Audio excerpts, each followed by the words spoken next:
When do you Well, leave? you just told us who to Tuesday. target should I get sick. Tuesday.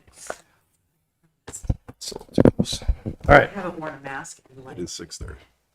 so uncomfortable. A long time. Yeah. All right. Amber, are you here? You ready? I'm here. Lana, looks like you're probably pretty close to being ready. Oh, So I'm please gonna get start. going. I'll All right. split it. So I'm going to call the meeting of the Essex Junction City Council to order for September 27th. Regina, are there any agenda additions or changes? I do not have any. Any from council? No? Great. Seeing none, we don't need to approve the agenda, so we'll move on to public to be heard. This is a portion of the meeting where members of the public can bring comments or concerns to the board for items that are not on the agenda. There is no one here in the room, so I will go right to Zoom and ask if there's anybody attending on Zoom that has anything they'd like to share or ask the board. Please raise your hand on Zoom. I don't see anybody. So we will move on to the first business item, discussion of strategic planning updates. And it looks like we have Ashley here. Good evening. Hello. So, tonight I am going to do a brief memo on an update for the Community Vision and Strategic Action Plan. As you guys all know, we have contracted with Future IQ to be our consultant for this project. I just want to do a brief overview of the purpose of the Community Vision and Strategic Action Plan, which is we really want to gather community feedback to really do two parts of this project. The first project is the vision, and we want the community to help us to develop that vision that has really the community values and understands the whole community within that vision. The second part of the strategic plan is the action plan. And this action plan is really to have the community help us develop the priorities of the city, and that's what we'll use to move forward with our different projects and activities that we have throughout the next 5 years. This project started this month and will continue through February 2024. And so this month, I have been working with Future IQ to start working and doing the pre-planning of the project. We have been working on establishing the steering committee and their monthly meetings. We've been doing the timeline for the project's launch and for some of the bigger projects coming up within the project. And then we've been starting gathering information through some interviews and some of the reports that we've done over the years. I've also listed out some of the upcoming dates that you guys should all be aware of and have on your calendar. These are the bigger projects and activities that we have within the project up through December. But this is not all of the engagement activities that we have. These are just some of the bigger ones. The first is the launch of the strategic plan, which will be October 6th. We will launch the community survey that'll run through the end of October. This will also launch the project portal, which will be the website where you can gain any information about the strategic planning process. It'll have data from our surveys and our activities that we do. It'll have reports that Future IQ will prepare for us, and then will be a place where people can find all the information that they need to know about the strategic plan. And then lastly, we'll be advertising, obviously, the project through the Essex Reporter, our website, Front Porch Forum, and our Facebook page. The next event is the Pumpkin Palooza that we're going to participate in this. We're going to seek community feedback at that event, and it will be facilitated by the city staff and the steering committee. The next big thing is the Think Tank Workshop. This will be a 2-day workshop beginning the week of October 30th. We don't have a date for sure, but it'll be that week. Future IQ will be facilitating this 2-day workshop during that week. The next thing is the train hop. We'll be asking again for community feedback at that time, and that will be facilitated by the city staff and the steering committee. And then the next thing for Future IQ is the next workshop, which will be in December, that week of December 4th. and Future IQ will facilitate this workshop. We obviously don't have final dates on the 2 workshops yet, but those will be coming out over the next few weeks once we have those dates kind of finalized and where that's going to be in the times for that. And then there'll obviously be some more activities going on in January and February, but that's still a ways out there. That's the next phase of the project within the planning with Future IQ. So very brief overview of what we've been doing and working on with the strategic plan. And if you have any questions or want me to clarify anything, I'm happy to do that.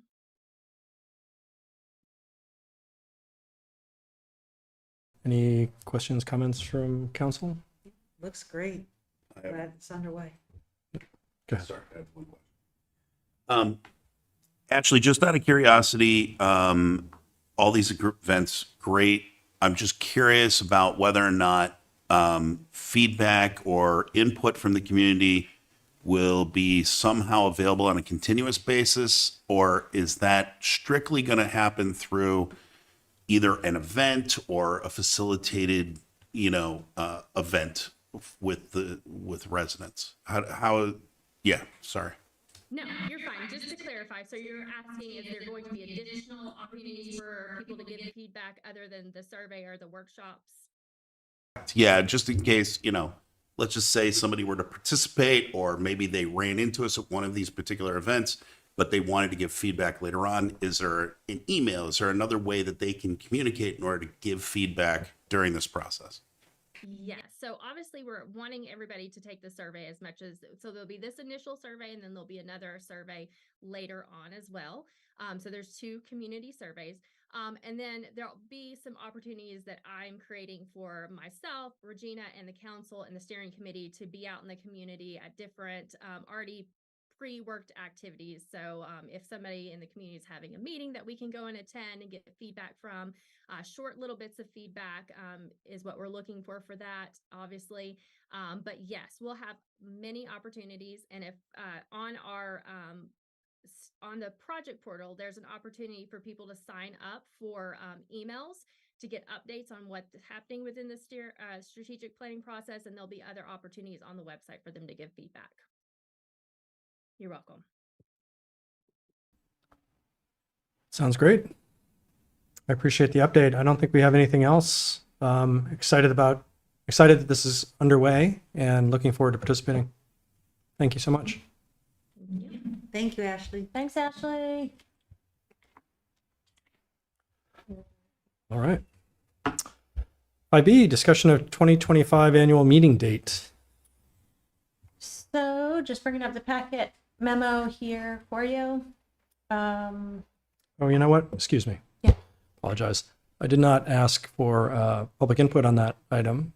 So we'll go back one for a second. Is there anyone, there's no one in the room. Is there anyone on Zoom that had any questions or comments related to the strategic planning item we just discussed? I'm not seeing any hands on Zoom. So one more time, is there anyone that wants to offer any comment on that portion? And it doesn't look like it. So sorry, Regina, we'll move on to 5B. Thanks. Okay. So this conversation is just no action needed tonight, just a discussion and thoughts, concerns, pros, cons about the potential option of moving the annual meeting in 2025, not 2024, in 2025 to the traditional Vermont's town meeting day, as opposed to the April day that the village has used. And the school district is considering this move and have decided to put the question to the voters in 2024 about making that adjustment in the 2025 annual meeting.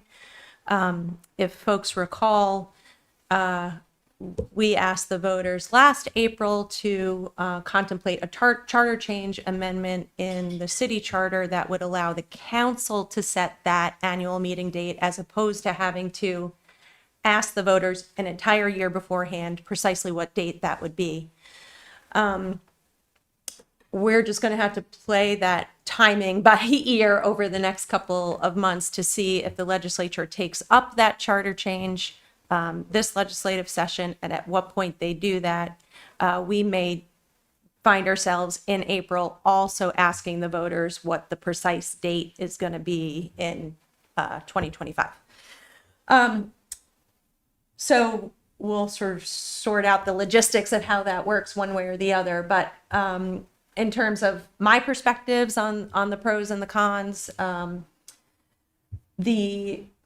think the community has always wanted to maintain that one voting day. So if the school moves and we move, the benefit of staying together is great. If mailing ballots remains what we do, the opportunity to continue to share the cost of those ballots can happen if we're talking about the same date.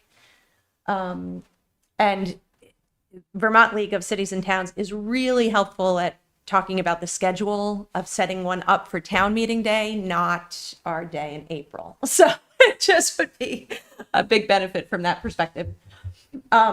One con certainly is just that we have one more month to put the budget together. We have one more month of data of existing actuals in the current year before putting the budget together. But I think in the big picture, 1 month doesn't necessarily make or break any major decision making. So, yeah, so I think that's it. So this is on here just for opportunity for you folks to talk about your own thoughts about it.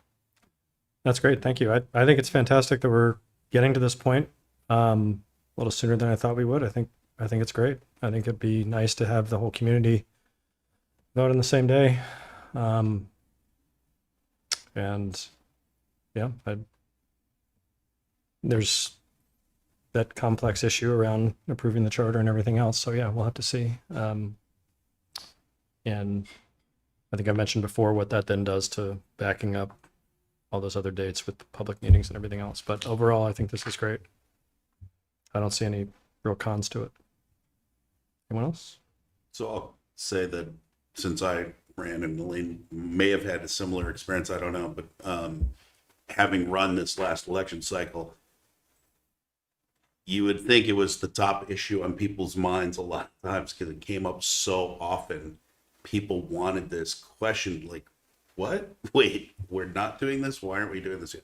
Anyway, so from what I heard from our constituents, it seems to be a resounding yes that they would like to have it on the same day and on town meeting day. So I'm all for this move.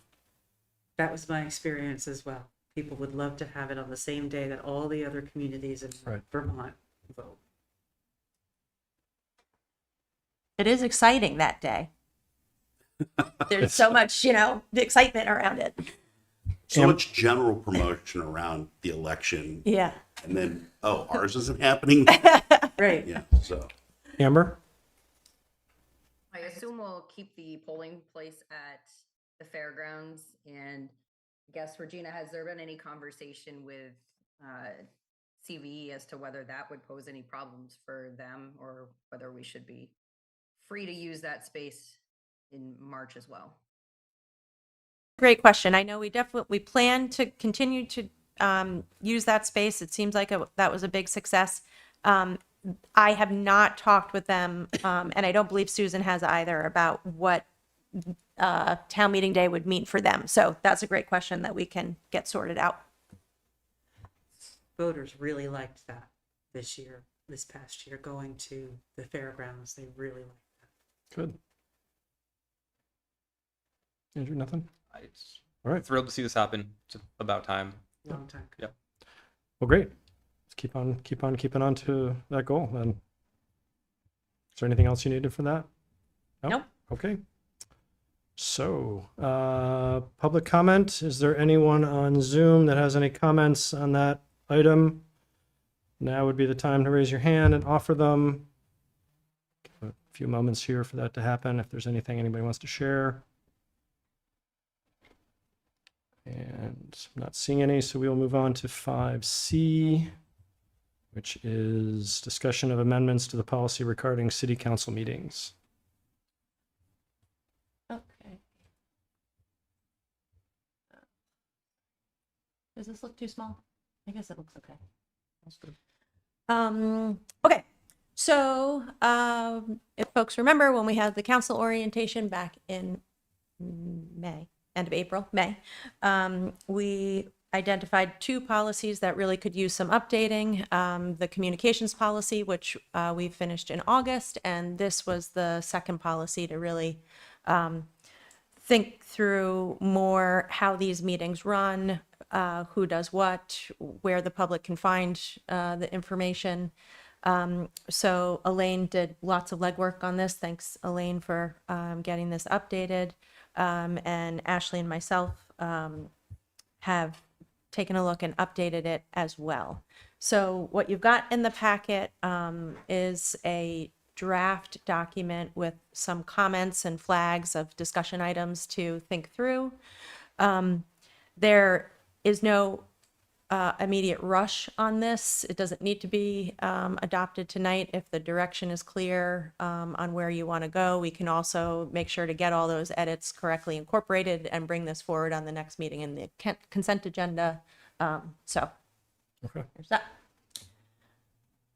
Okay, so So, right, I wonder if we should just go through and see if there are any comments section by section. yeah. Okay. And Elaine, Ashley, Regina, thank you for going through this. So I can go to the comments, but then let me know if anything comes earlier than this. Great. So this is section 1C. And I'm sorry, I hate how the PDF is making these comments come up. I much prefer the other sideway version. Emergency meetings, I think before it said in order to set an emergency meeting, there had to be the call of the 3 or more council members to make that happen. It seems like logistically it makes sense that the council and the manager is doing that, and we would need to figure out if we had a quorum from everybody else. That seemed to make sense. I don't know if anybody has any comments on that. Well, especially since section B, special meetings, those are held on the call of the president and the city manager. So Yeah. like just consistency. So you're saying to make them the same in the sense that, You can't have the meeting without the quorum anyway. So yeah, Yeah. that makes sense. and the difference for everyone listening is 1 day notice. Special meetings are 48 hours notice, emergency meetings are 24-hour notice. And curiously, we don't have to look it up, but I didn't think of this before, but is there a statutory difference required between those 2 things, or are we just declaring one versus the other? So the special meeting, the emergency meeting actually can be warned without notice. That's the concept of it. It's Okay. the special meeting that has, Oh, right, I'm reading this. Yeah, sorry. yeah. So all of our regular meetings, at minimum, 48 hours notice. Right. When you get to the special meeting, minimum 24-hour notice. I was- Emergency, just, this is real emergency if something needs to be called together right away and you don't have time to notice it. Okay. And those 3 distinct things are spelled out expressly in statute. Okay. Okay, move on to the next comment unless anybody has something else along the way. Regina, just Yeah. for you, in case you want to make it easier on yourself, if you close the bookmarks and then click on the chat box to the right, This on guy? the right Yeah. rail toward Yeah. the top. Yep. If you click on that, Ah. it should open up where you want. Thank you. You're welcome. All right, I've lost my Zoom window, so I'm not going to be paying attention to that. I'll keep an Get it- eye. Get it out of the way, though. Okay, awesome. Thank you, Marcus. Okay, next comment. So this is on the warrant. So as it currently works right now, you have your warrants on your consent agenda, but those are checks that have already been cut. It's a little bit of a false practice that you're approving it when it's already been done. And if there was an issue with something on the warrant, it's too late to actually have any impact if something isn't correct on there. Certainly if it happened quick enough, we could stop a check. or we certainly could make any kind of internal corrections to make sure that doesn't happen again. But from my perspective, and just want to sort of lay out how we get to the warrant, just so folks are aware and understand what the process is getting up to that point. So essentially, big picture, the council sets the budget. And then for any contracts or grants that are over $40,000, that comes your way for approval. Then when we get into the purchasing policy components of it, in the accounts payable system, anything over $20,000 gets approval by me, gets approval by Jess. She sees everything over $1,000 and gets approval by all purchases get approval by the department heads. So then the Kofax system that we use for accounts payable, Cindy looks at every single one of those. She is the final approver for every item that goes through that whole process. And she looks at that on a daily basis. Then once we are prior to setting up that check run, she runs the report. Jess takes a look at that whole report. That Kofax ends up feeding NEMRIC. NEMRIC also has its own internal controls. It will identify if there's any duplicates in there and spit out a report about that. And once Jess approves that check run, then it goes back through Cindy and she processes them. And then the checks themselves are signed by Susan, your clerk. And what Susan really is doing at the end there is she's sort of checking for things like check numbers, like is there a check number missing? Because that's an identification that perhaps there's a fraud someplace in the system where a check is coming out. So that's the whole process of how we get to that system, and then it's coming to you folks after that whole process is done and the checks are run. The suggestion here is that we would still put it on your packet so everybody can still see and the transparency of the checks that are cut, but it would be in the reading file as opposed to the consent agenda, just to clarify the actual role there. That makes sense to me. I have no changes with that. Okay, moving on. Appreciate the explanation. Sure. Okay, section 3. Oh, did you want something? Something, yeah, actually, I have an section 2E. There's a mention of a third location. So it says the agenda is also posted to the city office, to Lincoln, Brownell Library, and XXX. Yeah. Personally, in thinking about this, because it wasn't acknowledging a third location, I kind of questioned that we need it. Yeah. I think here at City Hall and at Brownell, perfectly logical. But one of the things that I was thinking about in regards to this information was, we're not putting this onto Facebook or social media. We do put this information into Front Porch Forum, but we don't share it. We don't share the meeting, nor do we share the agenda on our own Facebook page. So I'm wondering whether or not, and I don't know that that needs to be called out here, but it was just one of the things that I noted. But personally, I think to Lincoln and Brownell are perfectly fine that omit the third option. Oh, you mean instead of having 3, do we need 3?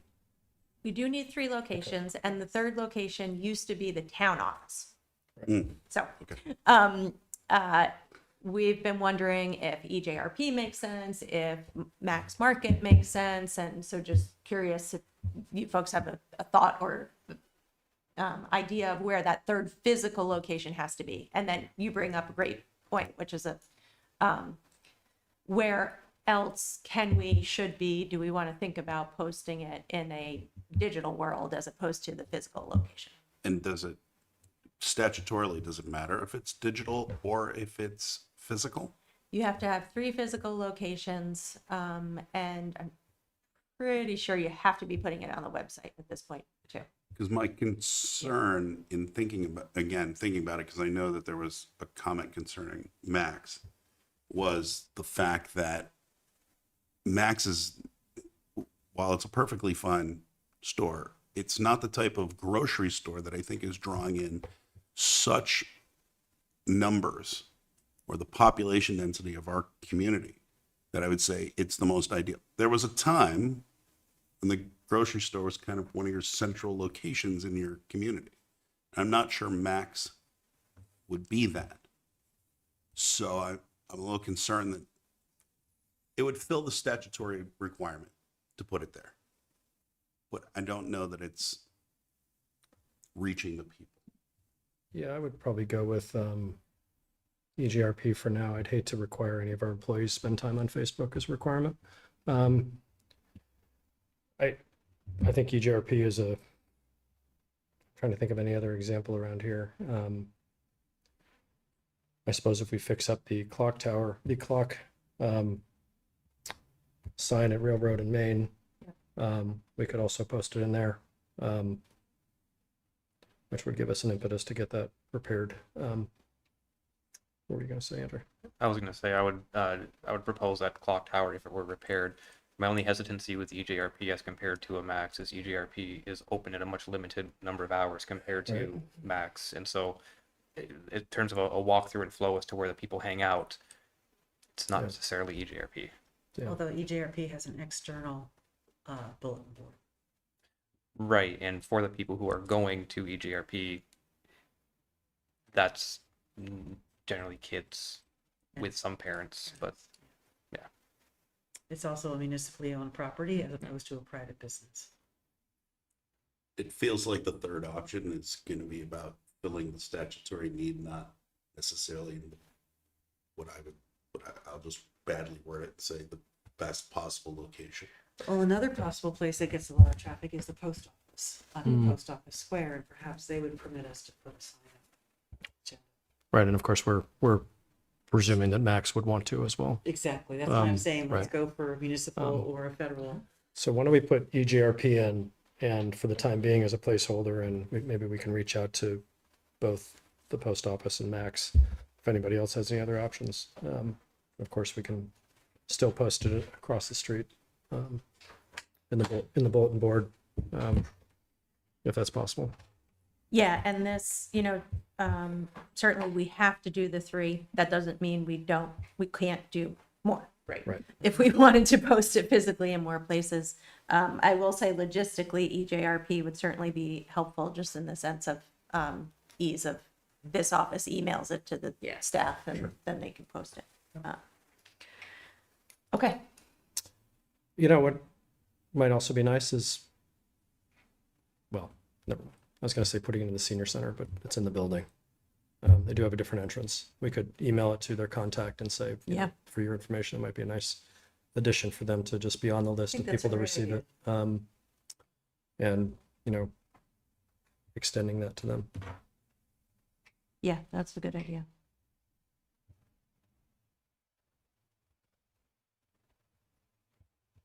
And we also email it out to a variety of different folks. I don't know who all those folks are, but certainly media and other outlets. So we can take a look at that for sure. Forgive my lack of knowledge on this, but do we have, I know we just talked about it for the strategic plan, people can sign up to get information, but do we have a system where people can opt in to receiving updates from the city? We do, right? Yes. So that is something we can also publicize and say, if you want to receive this on a regular basis, and maybe that's something that can happen. Yep. People can just be notified when documents are available like that. They can also go to the website and look for them, but they can also receive them passively. That way, maybe we could just let them know. Yeah, we could. I was just thinking we could add that into this policy, but I think actually I think it's probably spelled out here at some point. Elaine had a great suggestion to go back to this concept of a more simple once we finalize this, a much more simple, just on the website. If you're from the public, here's how you know, Here's how you engage with the board. yeah. Oh, yes, absolutely. Yeah, so we could Yes. sort of put it there as a way to, Mhm. put With that almost a permanent button on the front, Yeah. something like that, so that people, sure. Okay. And maybe right next to a see-click fix link. Up above the fold. Okay.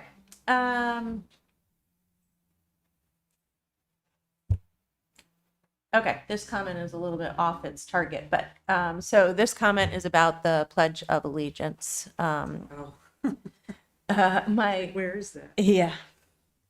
So section 3A1, my understanding is that hasn't been done here since COVID or pre-COVID times.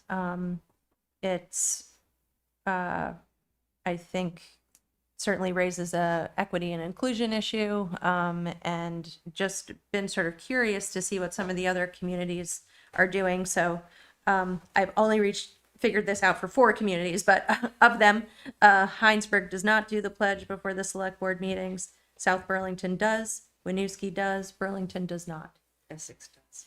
and Essex does. Going back to it? Because they also stopped during the They pandemic. stopped during COVID. Yeah, They stopped.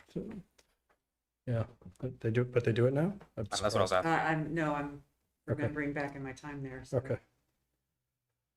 I mean, we've done it when I've been on the board, but we did stop.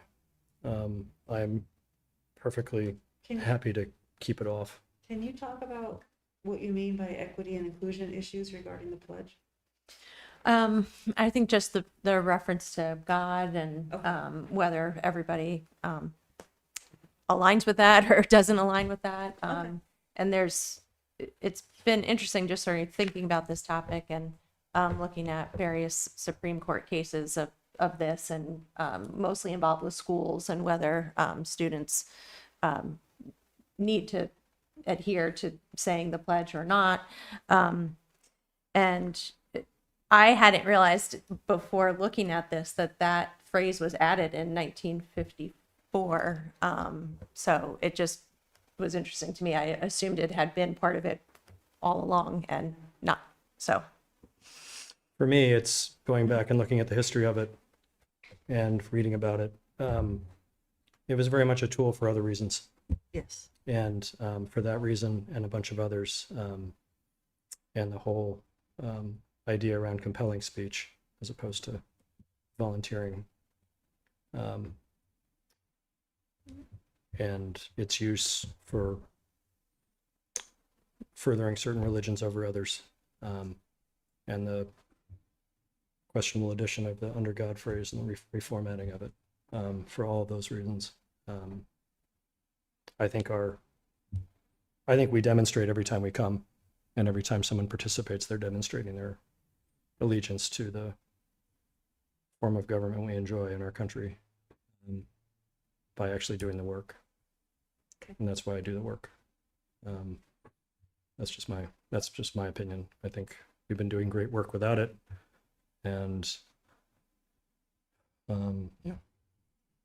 The exact reasons that you talk about, or Evan brought that to Andy and I when we were having a meeting at one point in time, and that's when we had stopped, was because of almost verbatim as to what he had said. So I mean, well, yeah.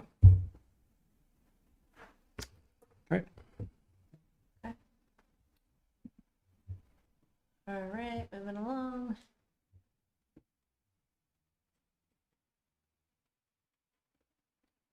Section 5.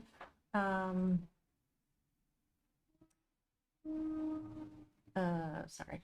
Yeah, it feels like that belongs back on the previous page. Right? Yeah, Yeah. like the comments are showing up in the strange part. Oh, this was still in the order of the agenda. Yeah. So right now, as your agenda reads, under the reading file, you have the council member and manager comments. That just has felt a little bit awkward to me because we're not reading file. Typically, we're not talking about it, but we are talking about it. So we could just pull that out as just a separate section of the agenda, just like we do everything else. That's just what that note means. I would be fine with that. I don't see a reason not to. I'd like us to think about, so for folks listening at home and for the council, we're slightly modifying our current, I would call this a slight modification and update of our current policy. My hope for long-term, 2 to 3 years from now, is that we've had time to engage with the community and figure out and research a different way of handling these meetings and this interaction and this business, for a number of different reasons. So, for instance, we talk about counselor comments and concerns or manager's report. We talk about public to be heard. Not for this policy right now, but, are there different ways we can have conversations with the community as part of our gathering that fit statute, that fit the process? Do we have to be gavelled in for that? Should we not be gavelled in for that? And how does all that work? That's one example. For me, time of day, time of week, length of meetings, all of those items, I think I would love for us to be able to talk about in the next year or two. I just don't think we have the capacity right now to modify this to that level. So I just want to say that during this portion of it, as we talk about the makeup specifically of how the meeting flows, because I have heard from people that really would like to see some changes. And for me, it comes down to the frustration of capacity.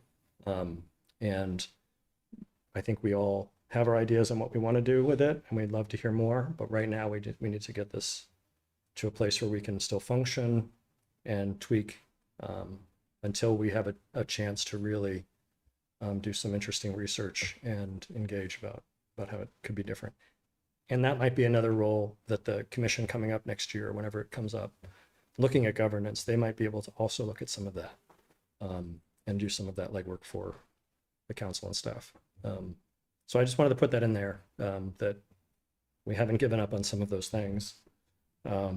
It's just there's a big list. So sorry if I hijacked that for a minute, but I think that's fine if we want to separate it out from the reading file. It's just another item. Anybody else?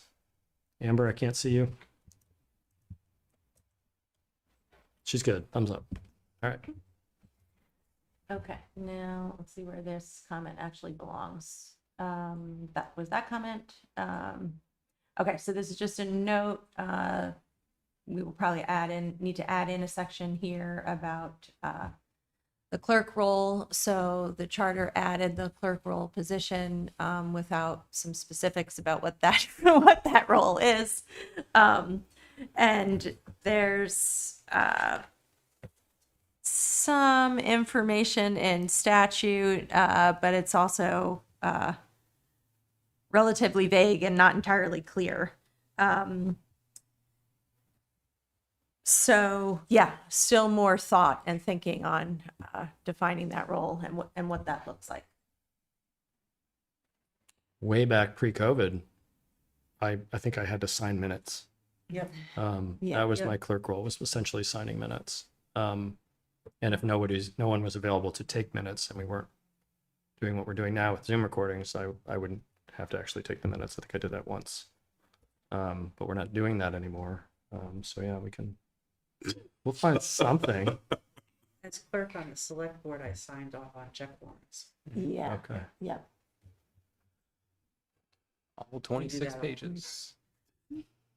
Because For the public, we're all looking at Marcus because right now he's clerk. yeah. I think we're in the section right now concerning section 5, right? Yes. I just want to make sure that we're all on the same page, Mm-hmm. literally. So let me ask this question, since we're talking about the chairperson role. We're talking about roles, but the chairperson role, there is in here, the vice president shall be elected chairperson for the meeting involved. And I wonder whether or not this language is the role of the reason it comes up for a question is because the vice president, in this language, it sounds like their only role is when the president is not available for the meeting. But I'm wondering, from a 30,000 foot view, is the vice president not president when the president is unavailable regardless. Because let's just say you're on vacation out of country. I don't know. And decisions have to be made that require the president's input with the city manager. Is that not then Amber's role while you are? Because the language that I see in statute is really about being incapacitated in some form, and it doesn't seem to speak to vacations, out of state, whatever. I suppose I suppose in this case, this being specifically about the meetings, Yeah. That's kind of two different conversations. One, what are we going to do structurally if anything, if I'm away, in this case, because I'm currently president. But in this case, this is what would happen. If there was some reason why the president, whoever that would be, is not available. Yeah, sorry. That's a good check on me because that's right. This is about the meeting, and it got me thinking about the whole role versus just the meeting. So I am curious though about the word elected chairperson. Is that a defect? That just automatically happens because it sounds like that's a step that has to be taken. So I wonder if maybe that should be, in the absence of the city president, the vice president shall be chairperson for Yeah. the meeting involved, as opposed to Yeah. elected. Yeah. And Andrew, sorry, go ahead. I would just advocate that we go back to that staff go back to the charter and just use the language that's in the charter because it's spelled out in here as to Okay. what the roles are. We don't need to reinvent the wheel. Just to your point, I would definitely recommend that, and I'm fairly certain it does say this, that the vice president acts as and is not elected to Right. the role of president if the president is incapacitated for whatever reason. Because we don't want to put an extra step in there. Yeah, for sure. Great. Okay. Moving down, if there's not anything else. I have something on section 6. Okay.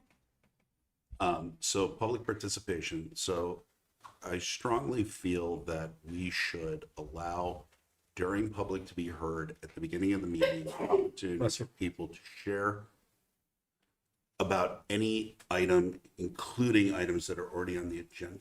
And I say this for one major reason. I believe it's an equity issue because of the fact that there are, whether we're talking, because then the community could count on that on Wednesday at 6:30, they would have an opportunity to talk on whatever subject matter. Because right now, anything that's on our agenda relies on them following along, which can be difficult and onerous on some individuals. Got kids, you don't have, babysitter, you're at home, you're following on Zoom, you're waiting for that last item on the agenda. Who knows how long it takes for those subjects to come along, and you're trying to manage your life while you're trying to get to that particular topic. I think allowing them the opportunity right up front and then knowing that they'll have that opportunity up front gives everybody an equal opportunity to share on these topics and more. So I would like to see us do that. I'm not saying that we don't give them that opportunity later during the agenda specific to those topics. I think we can talk about that, but I think that we need to open up that public to be heard at the beginning. I would say that if said person does share on said topic, I would ask them to then not reiterate that again later, but I want to open it up for equity at the beginning of the meeting. I like that idea, Mike. I have concerns on it, period. I like it, period. My concerns are often their background is what they've read in the report, the agenda packet. And I think there is value to hearing it discussed more openly, to having a more thorough introduction by the manager or the appropriate staff member. There's a significant time concern that I have generally about our meetings. And I think that for me, that issue around accessibility to our meetings almost trumps this, although they're slightly different. And then the idea that that person would perhaps not get a chance to speak again. after, that troubles me a little bit after the fact of having more information to inform their opinion. Or maybe they've said something that isn't as relevant as they thought and then left the meeting, not offering a more nuanced set of input after hearing what we're actually talking about. There's a number of issues there, and I wonder if maybe that isn't one of those things where we can, when we get to a different way of having of holding our meetings and taking care of our business, where we can almost, and this is, I wasn't gonna bring this up tonight, but like one paradigm might be, we have a pre-meeting agenda 2 weeks out. We get to the point where we've done the strategic plan. We have a list that's public of the general topics that are coming up, and we just sort of have dates that they're coming up, and that's on our website. It's a static list on our dynamic list on our website that people can reference, and then they can say, oh, look, the second meeting in October, they're going to be talking about this, and here's some background on it. And I can prepare. I can even hit the button next to it and send my thoughts in ahead of time, or I know. And we're running so efficiently that we can predict it's going to be in the first hour or the second hour, because guess what? We're only having 2-hour meetings. We're all chuckling like that's ever going to happen, but that is significantly a goal of mine, because again, that gets back to how accessible it is for people to participate and have people to serve. So I hear what you're saying. I'm just not 100% convinced that we're there yet, in terms of how we're able to provide the background to people to make that. I will argue. Is that a long-winded thing? I apologize, because I didn't mean to.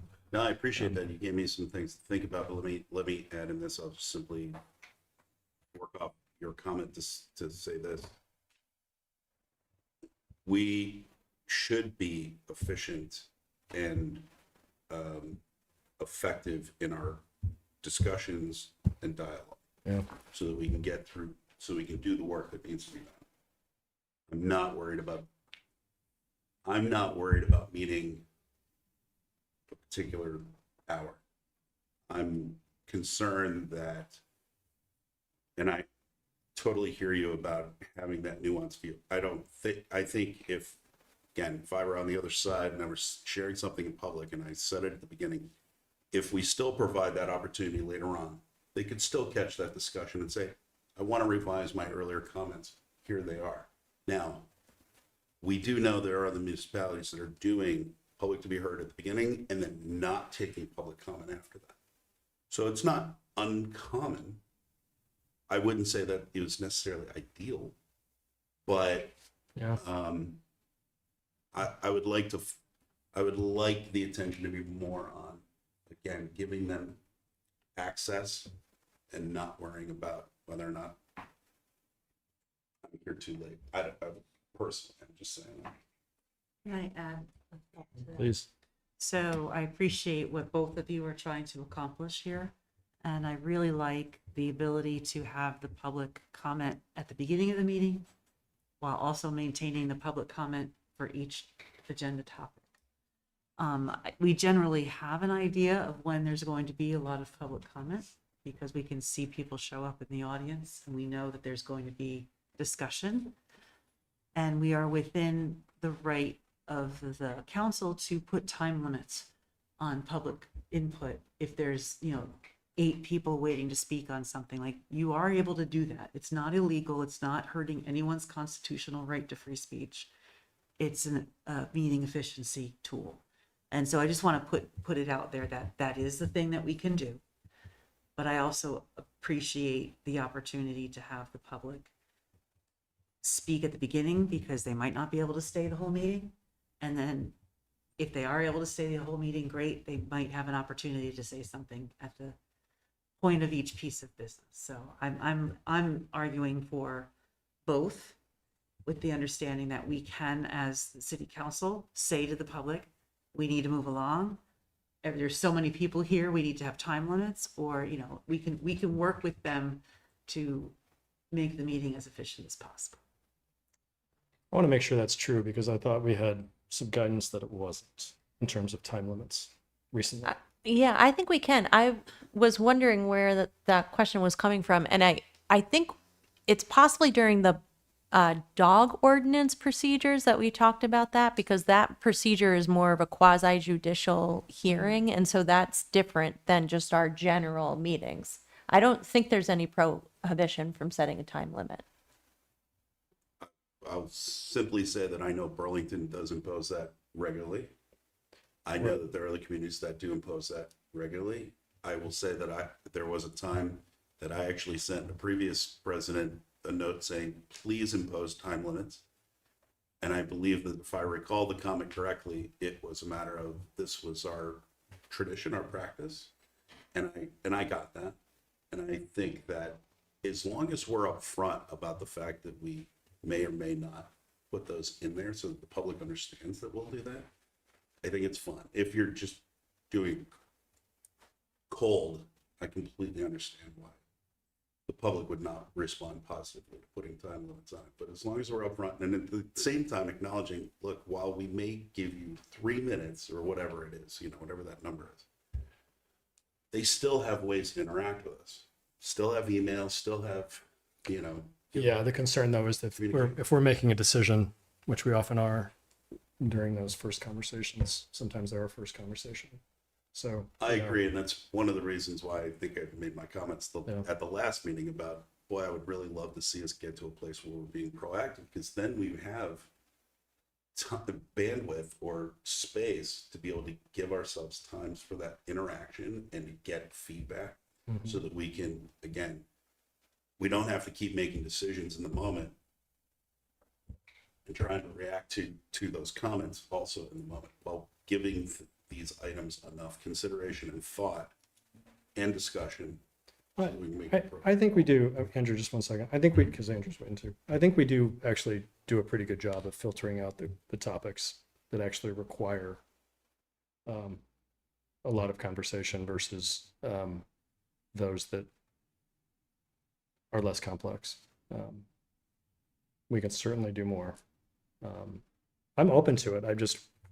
I'm not going to lie. I'm worried about the time it will take. Although this evening it wouldn't have taken any time at all. So I guess, Andrew, what are you thinking? Would advocate for today's purposes to keep this pretty close to as is already presented, just for the fact of, if the big goal is to be able to improve how we interact and engage the public, that's a different conversation in general. And this is really what's currently being talked about when public comments can happen at our meetings, is one tool as a part of a very large tool chest that exists. And I would wait until after the strategic planning process is done to then have staff and or potentially a committee really dive deeply into that topic, into how to engage people or the public, so that then that way, when the meeting happens, by that point in time, you've already had the public comments. You've already received so much information that you're just synthesizing. You've had the time to process at these meetings to then make the decision, instead of waiting until this one time to be the time that the public can participate. If you get the nuance as to what I'm saying, I think that there's other ways to solve this problem other than just when the public can talk at our meetings. Yeah, a lot of things have to come together for it to work the way I think we're all hoping it will, and I think the public really wants it to. Maybe there's a middle ground we can find where, as we're setting each meeting's agenda, we can try to predict, this is our meeting policy, but we can always come to a meeting or warn a meeting and say, we anticipate this is going to be, we want more input on this. And this is what we're going to do for this meeting. We're going to put this topic at the beginning, or these two topics at the top. And we often do this, right, when staff need to attend, put the topics at the top so our staff can join the meeting and then go home. Put those at the beginning and do sort of a hybrid of what we're talking about for the time being, and say, for tonight's meeting, we understand there's a lot of input that people have. We're going to change it up and almost approach it from a public hearing point of view when it doesn't actually require a public hearing, so that we can, on the one hand, that sounds okay. On the other hand, it sounds like on tonight, we could guess that maybe there'd be something on here that would take a lot of, I don't know. I'm just, again, I am concerned about feedback I get about how long some of these meetings go as I go out and try to recruit people to do committee work and board work. And yeah, it's a difficult balance. That's all.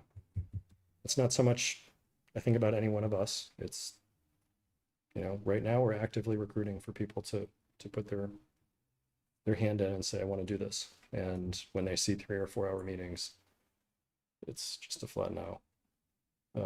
And before you even get started. Elaine?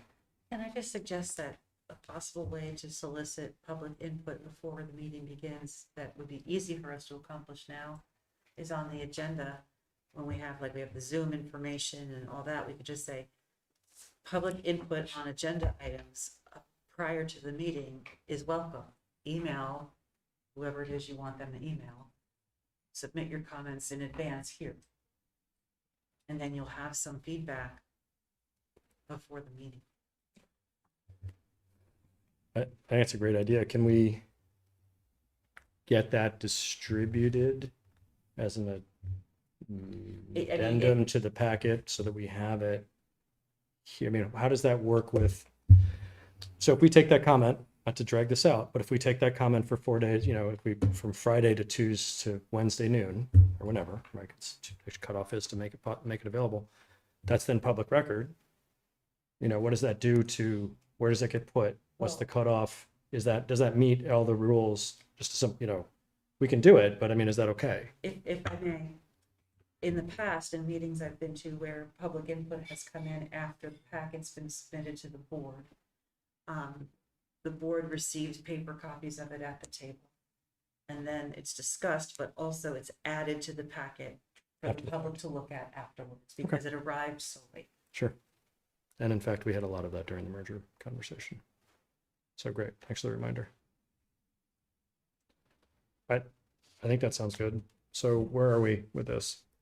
We've got, I think it's a perfectly good addition to put that on the top of the packet, right at the top, and find a way for people to submit, remind them that they can do that. What's the feeling on which way we want to go in terms of public to be heard? I know I said a lot, but at this point,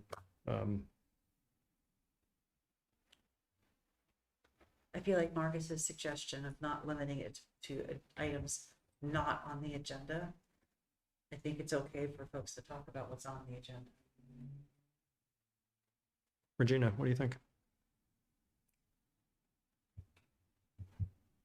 I agree with all the points that have been brought up.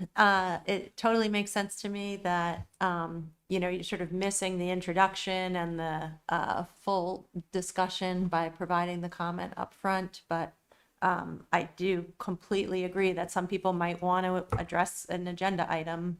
And if they can do it at 6:30, but can't do it at 7, then they're sort of out of luck. Andrew? My only caution, if you're going to do this, and it's going to fall onto whoever's sitting in that chair, is to navigate the dynamic of when somebody says something could be completely egregiously wrong, potentially fairly off topic, maybe even damning or damaging, to be able to say, thank you, and this isn't when we're actually addressing that topic though, so we're going to receive your information and we're going to set it aside until the agenda item comes up, and to not engage in that back and forth. Because otherwise you're having that agenda item happen early on in the meeting instead of when that actual time frame is. Mm-hmm. So that's just the only dynamic, and why, for me, I would want to default to what those of you who are going to be here in another year want to do. I will say an observation of other town meetings, other council and select board meetings. What I have observed is exactly that. I think the public really appreciates the fact that there is a dynamic council here that does interact. I have seen many others that just take public to be heard, give them thanks for showing up, and then they're on their way. There isn't that back and forth that happens. And I can absolutely see Andrew's point, and I would agree with that, because I think it's well said that, again, if they want to have more dialogue, do that during the topic. But during public to be heard, that is your opportunity to, if it's a specific question like, hey, what is the process for getting a speed study done? That's a great question to bring up at that time that you can interact with. It's not on the agenda item. Thank you for your input. We'll be discussing that later on. Blah, blah, blah. I think that's a perfectly reasonable expectation for the public and for us. Amber, what do you think? Any thoughts on this? I'm okay with this, with Marcus's suggestion. I mean, I think this is a document that we can obviously change if we find that we run into a situation where we think we do need to change it. So happy to test it out, see how it works. So we are going to put, as Marcus suggested, a section where we're going to change the public to be heard language, basically, is what we're doing. I think if you're just updating this document, it's just omitting on matters not on the agenda. Just remove that, and I think Let's add in to the, somewhere where it makes sense then, in a way that makes sense, time limits may be imposed and set by the chair on a meeting by meeting basis. Based on, we don't have to base it on anything, but my personal thinking doing this would be, it would be based on complexity of the evening, complexity of the agenda, complexity of the topic, number of people, that sort of thing. It's going to be dynamic. It's in C. Sorry, it's in C. All right, I just want to make sure that they're going to, okay. Sounds good. Thanks, Marcus. no problem. Okay. I do have one other thing on this, because I know. Sorry, you met your 2 minutes. Well done, Raj. He's making it. Right off the bat. No, Sorry. noting that Regina, I don't believe there were any other comments that anyone had, that I saw on your PDF. I just want to make sure that I have something in section 8, so I just wanted to. Yeah, I don't remember if I have anything. There are some other things on page 11, which Yeah. Okay. comes after section 8. Okay, so let's stop at section 8. I would just like to get a little clarification because I know this is state statute, but I want to make sure that I'm understanding this correctly. So in the case of we meet quorum of 3 members, in order for us to do any business, we have to have a unanimous positive or nay vote one way or the other. No. Just unanimous. Oh, sorry. Just unanimous. Because positive. the language, the presence of 3 members shall constitute a quorum. 3 affirmative votes shall be necessary to take binding council action.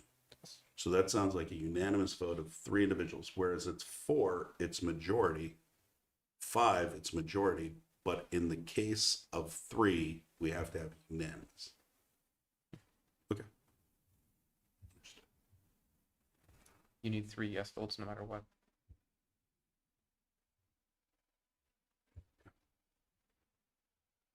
Okay.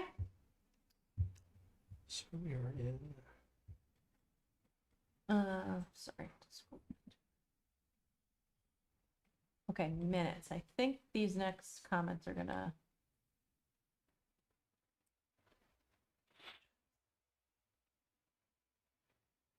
I can't find which comments these are. What's this?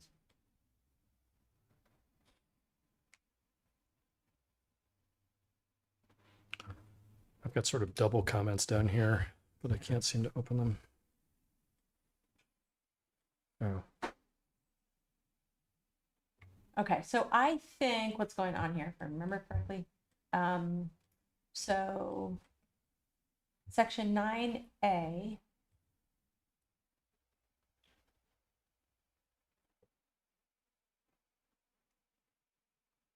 This comment doesn't have anything to do with section 9A.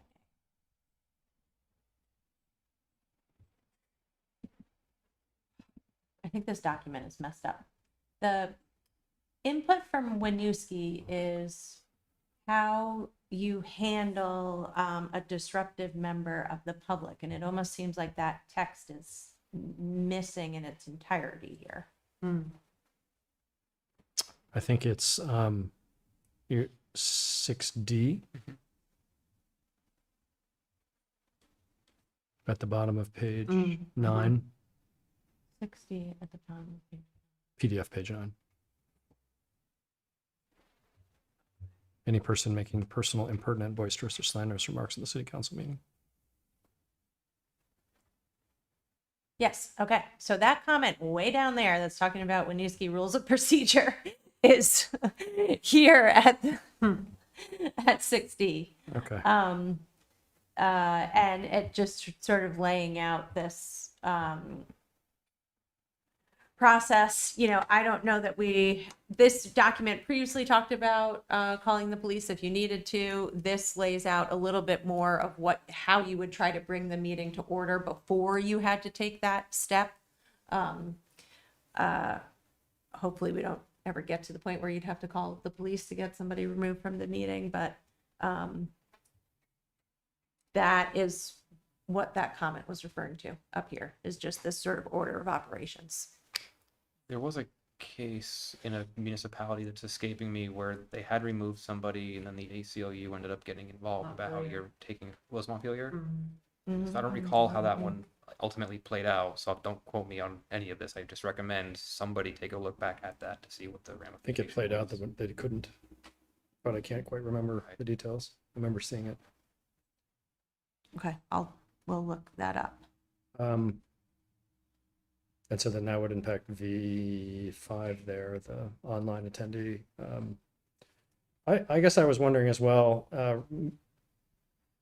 host muting versus removal on a Zoom world. You know, the middle ground would be you can stay in the meeting if you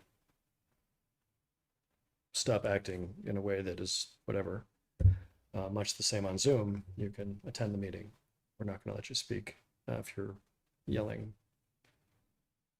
whatever you're yelling or whatever you're doing. So I guess that's more of a, can we do that? But Regina, are you typically the host in these meetings? Getting into Zoom language right now? Yes. Okay, so you can actually do that. All right. Okay. Yeah, and the only, experience thus far being here was during the hearing for the IT RFP, and we did have somebody come in who repeatedly was coming in and talking. Right. So, The other option is if we did have a Zoom license, which I think we do, is we could, I don't think it's to this point yet, it's not been really a problem, but if it becomes a problem, we can start making these webinars as opposed to meetings. And there's different controls in that, if that's in terms of when you open up comment, when you open up microphones, when you open up, but there's still participation. And so Yeah. public to be heard would be a time when the phone lines are open, and but we haven't really approached that anywhere near that kind of issue, I think. So yeah, and I think that the easier way to go is that we just set it up with a waiting room. So, which we don't do now. Everybody just can join the meeting as soon as they come in, but we could set it up with a waiting room so that when we're starting the meeting, we're admitting everybody. And then if somebody is disruptive, then we, remove that if they join the waiting room, just not let them in. yeah, I mean, you're still sort of effectively getting them out of the meeting. Right. But Okay. I would just highly recommend engage Claudine in this. Yes. yeah. Yep. Yep. And again, this really hasn't come up that much at all. Once or twice when I've been here. Right? No? Talk Am later. I misremembering? I don't want to go through this again. We'll talk Probably later. just those joint meetings. It wasn't just that. It wasn't me. Okay. Will do. All right. So sorry these comments are so messed up. I'm gonna have to keep matching them up with where they belong. I think that's the same comment. Your comment about reviewing for best practices is this exact same topic area that we're talking about. I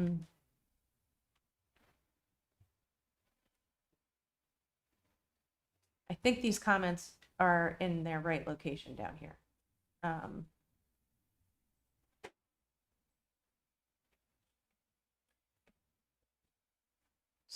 So, Oh, part C. yeah. So this is C, and what page we're on, page 11, that talks about a counselor request an abstract of their remarks on a subject discussed at the meeting being added to the minutes from the previous meeting. And I'm not sure if this has been used in practice, and I'm not sure that there's a benefit in We've never doing that. really used that practice, and also you have the opportunity to edit the minutes in the following meeting, amend the minutes, so. But when this is talking about amending the minutes, right? So I guess amending, I mean, this came up for me last year. Not going to identify the issue, but where I felt like I continually had an issue around getting my point across that's reflected in the minutes. And I think it's very subjective listening to the meetings and trying to paraphrase without editorializing. It's very difficult with some topics. So I don't know necessarily how I feel here. I'm kind of trusting the more experienced folks in the room, to be quite honest, that have dealt with this more in terms of what the pros and cons especially might be to that, because I think there's a difference between what you're talking about, where it's like, no, you don't understand, that's not what I said, versus taking the opportunity to customize a message after the fact. after the fact Correct. and put it into the minutes. That's inappropriate in my Okay, all right. I guess I get it this way. Yep. I would just agree with what Elena's saying largely. And one of the things that I think the village trustees and our council now has done really well is we've avoided using this as a platform Right, for right. more political. I've definitely seen that happen before. So that I think having this opportunity allows for it to be used in ways that we haven't done in the past, and I don't think we want to see our community go in that direction. Yeah, okay, fair enough. And I think one time, I think we just solved it by me going back and actually asking for a quote to be put in from the recording. So it Right. wasn't adding or subtracting. It was Right. just simply asking for it to be accurate. And then you get the whole council to vote on it. Right, So right, that seems yes. fair. Okay, great. That sounds fine. Thanks. Okay. And then this other comment is just, we'll make sure that we're getting the voice votes correct now that we're in this sort of hybrid environment, and how that needs to be properly identified. I guess, and under the other considerations, is this a public to understand how our meetings work, or just for the council? I think it's both, and I think it would be also to add to that, we talked about something on the webpage, a more narrative version of essentially, Right. welcoming people to these meetings, and on the website maybe a paragraph of like the order of operations and how it works, and really stressing how to provide input and when.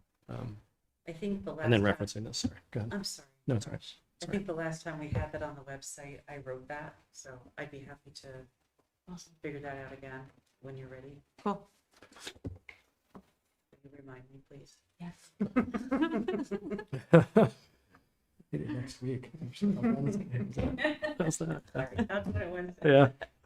Yeah. I'm just going to ask to meeting participants. We're going to have an opportunity for comment in a minute. Please don't use the chat, because the comments in the chat are not reflected in the minutes. But we do want to hear what you have to say. If there is a reason that you can't speak during the meeting, let me know, and I will try to accommodate that somehow. Great. Is there anything else from the board? Regina? No? All right, members of the public, there's nobody in the room, so I'm going to look at my participants list and see if there's anyone with a hand up. I'm just going to read through this real quick.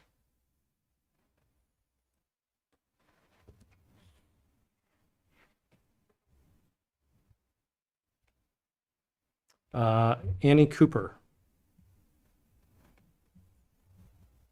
Hi, thanks. Can you hear me? Yes. Great. I have three quick things to say. One is that in the discussion about Max Market and the post office and such, I think it's important to think about the land of equity, and that people do walk to Max Market, even though it might not seem like it's the popular place to go. It's a very utilized community resource for groceries. They do accept food stamps. They do, all the things. So I think that that's really integral to the conversation. And the post office, like Elaine says, I think it's important to maintain your thoughts about where people who live in all the apartments and things like that. My next point, please, is about the discussion about where public can be heard. It is very taxing. For example, during one of the dog discussions, I know that my friend sat and waited for an extraordinarily long time, and her dad was there, and it was they had a baby at home, and they were so patient and so polite and respectful about that wait. But at the national level, I'm on many committees, and we have timeframes, and we seek to live inside the timeframes. And I think that if you were to just gently put some timeframes to your topics, ones that you can achieve, even if they're, maybe a little ridiculous at first, but if you know that you can land a 7:15 p.m. start time for agenda item 5A, and then if you can try to at least open the floor at that time or something, so that you can, number one, it's more professional to try to live within a time frame in a meeting. And I know it's hard because these discussions are really graciously open-ended and everyone's comfortably casual, and I mean that in a good sense. It's a really great sense of community and relationships amongst everybody at the table and the discussion, inclusive of staff. But I think if you were to put time frames, and then at least if you can't get to the allotted time frame in time, pause a second at that time and call it out and say, okay, this is the 8:15 time, and then you could let someone talk. But I also want to agree with Elaine that the ability to send it in ahead of time and then have it land in the information, the revised packet, and then have it read aloud. So even if somebody does talk to the agenda item during public to be heard, that I think it should be written down and then reread and introduced again during the discussion. So when you go to this point where you're about to ask for public to be heard, let's say I said this up front, then somebody would read my statement aloud. This is what got said about this topic, because it might be that something that gets said from the public is integral to your discussion and conversation. And then to Andrew's point, I think it is really, Andrew, your leadership at this table will be sorely missed, and I really appreciate you and thank you for your time here. I just want to throw that out there. But it is very important to take the bigger picture about where input can be done. And now I've talked so much that I've used up time, and I don't remember my third point. Wait, give me half a second. Which was, oh, by the way, the chief of police was sitting at the table during that moment where somebody with literally sitting in the room. So I think, and I'm sorry, I don't mean to laugh, because actually it's the whole thing. I'm laughing out of kind of nervousness. It was a very challenging situation to be viewing in real time. I think that it's important that maybe you all make decisions about who's going to make those decisions, because what happened in that room when it got confusing was that nobody really knew how to make a decision. Karen Paul did a great job of staying focused and staying respectful, but I think no one really knew how to make a decision. I'm going to go back to the Andrew cheerleading team again. And Andrew, you handled that time when there was a lot of verbal abuse coming towards the community and the table. You handled that very well. You shut it down effectively, but I don't know that everyone's going to be able to think on their feet the way that you did in that moment. And I think that it's important to give someone the kind of authority to give everyone else a heads up of, okay, this is how this just happened. Let's say we give that role to, I don't know, Marcus, that, something starts happening. Marcus certainly handles himself well in challenging situations on the radio, and would, someone that kind of knows when to say, all right, enough, like you might want to say to me now. All right, thank you very much. I'm going to, because we have a participant that has expressed that they're losing their voice, read these comments. It's not something I normally would do from the chat. I think this Melissa's iPhone. Melissa, if you could, for the record, type me your last name for the minutes, sort of as a quid pro quo for reading your comments nicely. It would help us a lot. But I think you're referring to the section where we were talking about removing a disorderly person. The decision should not solely be left to one chairperson, given that it's quite likely the chairperson knows nothing of the person or their conditions, which may have inadvertently offended them. what was discussed about giving a community member time to, sorry, that's moving around, time to calm down before having them physically removed by law enforcement is much more civilized. Obeying the chairperson is also some strong language. Melissa Ham -Ellis, ELLIS. Thank you. Any further comment from the board on what we've heard? No? Okay.